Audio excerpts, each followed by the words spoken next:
Hello, bonjour, and welcome to your new Bonner Private Wines video, dear club members. As you know, you're going to be receiving from us shortly some delicious wines from the extreme altitude vineyards of Argentina, as is traditional from us at the beginning of every new year, every new vintage. What's really special this time is that this new 2024 collection is going to be our 20th since the creation of the Wine Club. Yes, 5 years ago we first made available to you those wines and your subscription to this incredible journey that we share together. So to celebrate this milestone and anniversary, we wanted to give you a little taste of our lives, if you wish, of our adventures, us who work in the background to make it all happen, traveling and tasting wine from around the world to select vinos with true character and passion that you can have in your glass. So we've asked Will Bonner, the founder of the club, and Diego Samper, the head of sourcing and chief wine explorer who often shares his travels in our newsletter. We've asked them to answer a few questions about their experience running this wine business, what they've learned, what they've lived.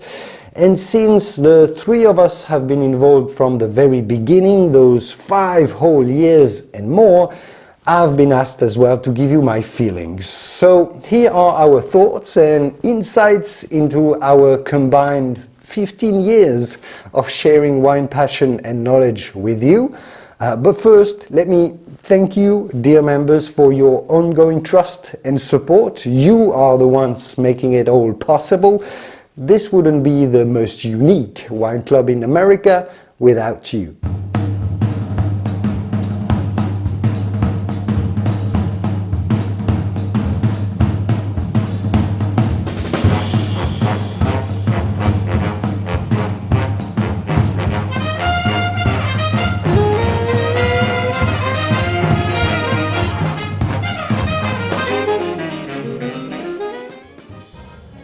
How family oriented it still is. Like, you know, they're usually family wineries, but they are still like been for centuries. So I really like that part of the wine industry. It's very family oriented. I'm very family oriented, so I really like that part.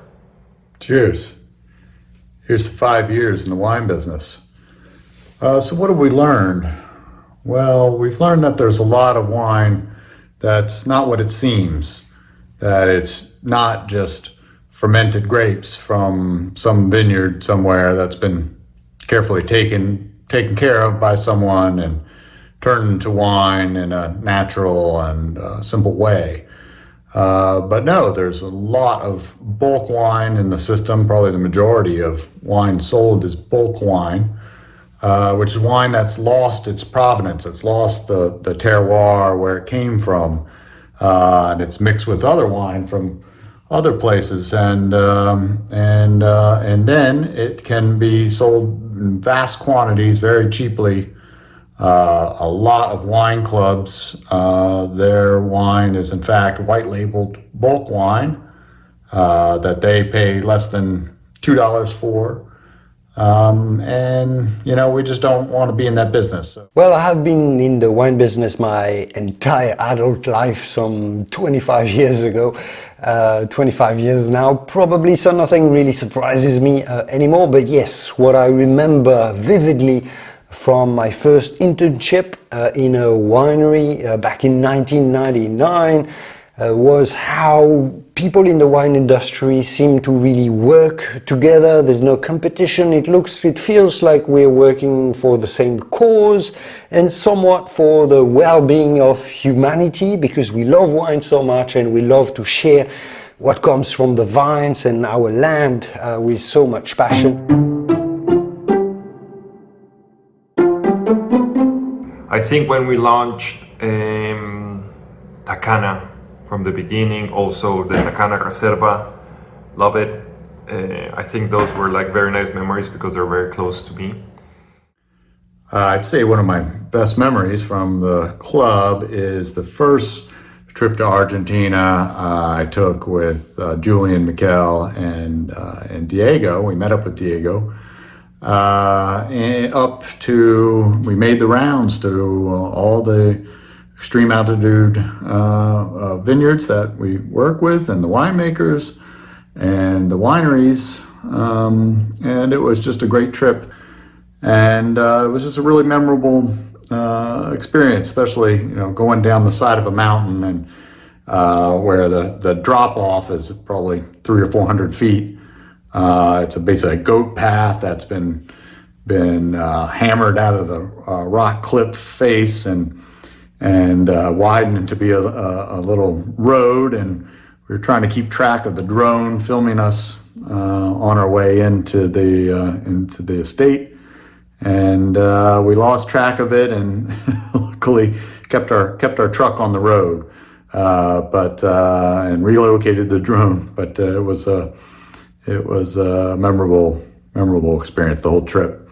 And I was really happy to show a Frenchman, a French winemaker like Julian this place, and we were tasting the wines all together with Diego, and it was a wonderful period of experience, and to see his reaction to all these different wines, some of which you would never encounter before, grapes like Criolla, Chica, and Torrontés, and this totally different Malbec that most people don't know about. And for Julian to discover that and watch that process of discovery with him, and for him to take that and take it back into the winemaker community of the world, to let them know about these wines in Salta, I thought was a pretty great thing, and it was a great experience for me. And it was the most memorable trip I've taken in the wine business to date. So that's it.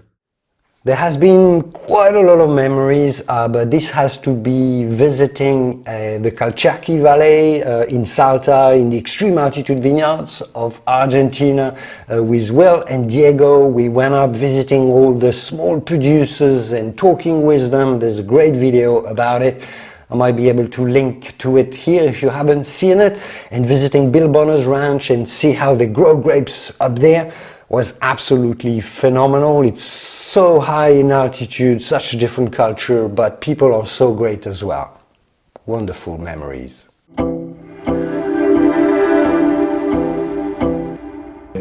Started saving wines earlier. I think that's a good one. I think, yeah, maybe my first videos for the first 2 years, when I was sharing passion and knowledge here with you through my videos, I would make them a bit shorter, maybe a bit tighter. I think I've gone a little bit better, become a bit better at sharing tighter videos, more straight to the point. My first videos were a little bit more all over the place. So, I guess it's the normal learning of making videos. But yeah, if I could talk to myself at the beginning, I would say, Julian, make things a bit shorter and tighter.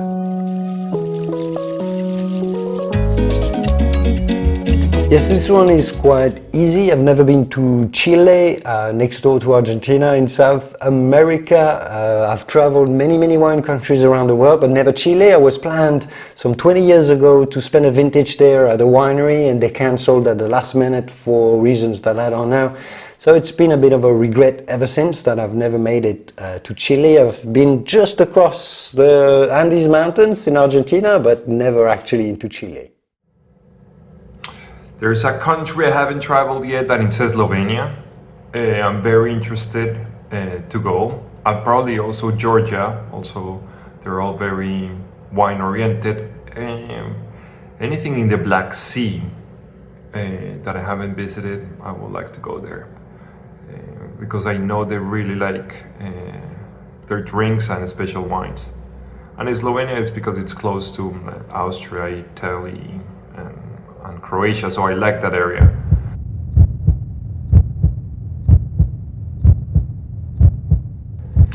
Argentina. Why Argentina? I love Argentina because it's simply You have the contact with the wine, you have the landscapes, you have the people, you have their passions. I really like how people in Argentina are passionate about what they do. Even when their country is crashing, they're passionate about what they do. They don't care about it. They know they can live without politics. They know that the important things are friends, that are important thing is still sharing that meal, drinking their wine, doing their asado. I love that. I love how they embrace life in many things. So besides the wine and their landscape and like the Andes Mountains, the lakes in the Patagonia, it's great. I just find it amazing. Hopefully you guys can come and visit soon. We don't sell any bulk wine, only natural wine from boutique winemakers from around the world, but especially in northern Argentina. And the reason for that is that terroir up in the Andes Mountains, these small little oases up in an extreme altitude desert, is very limited. For that reason, the winemakers in the area are very respectful of the grapes that they harvest, the terroir that it comes from. Basically, they all use low intervention techniques, both in the grape growing process and in the winemaking process. They use indigenous yeast, which eats up all the sugar. So there's a very low sugar, high polyphenol and resveratrol, which is very good for your heart. And so these beneficial compounds are found in the highest concentrated levels in the thick skins of red grapes like Malbec. And that's one of the reasons that I'm so passionate about this project, is that we're bringing wine that I think is actually healthier, is better for you. And we've lab tested it, and it's proven out that these wines do have even 5, 7, and 10 times as much polyphenols as conventional red wine from California. So if that data doesn't speak for itself, I don't know what does. We make and bring to market here in the U.S. and to people's doorsteps wine from these tiny little oases in extreme altitude elevations of the Andes Mountains in northern Argentina. And we choose the best wines from this region, and we ship it directly to wine lovers in the U.S.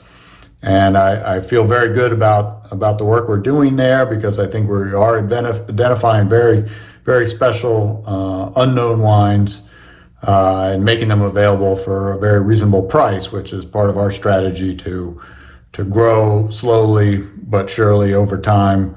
And that's what we've been able to do for the last 5 years, and we have you to thank for it. So thanks for being a part of the Bonner Private Wine Partnership, and we'll look forward to drinking more great wines with you in the future.